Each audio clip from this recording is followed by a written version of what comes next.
Okay, this is our Ferrari 355 servo motor that opens and closes blend door flaps somewhere in the vehicle. These typically go bad because the gears inside destroy themselves as a result of them being a soft rubberized plastic.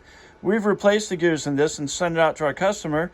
He sent it back to us claiming it doesn't work, which could obviously be a problem, our fault maybe, but we are testing this now as received.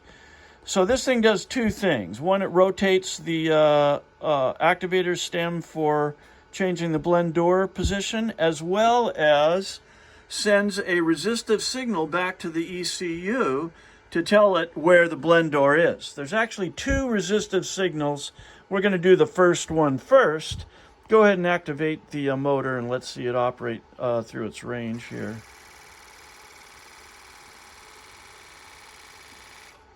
Okay, and so we're up to 1.6K, I think that is. Indicate, and that is what we have measured in the past. That's what we're finding is the correct for these motors.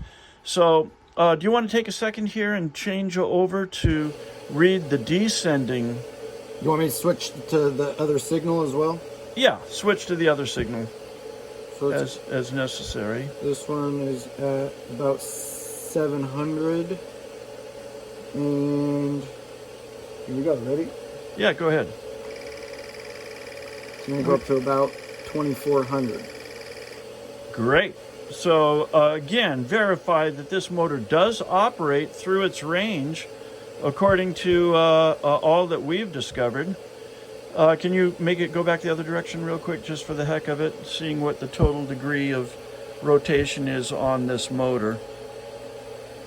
So watching the flag here, you can see what you expect. So that's the total range that you expect to see the movement of this arm back and forth. This unit is operational, and we're sending it back. Thank you very much.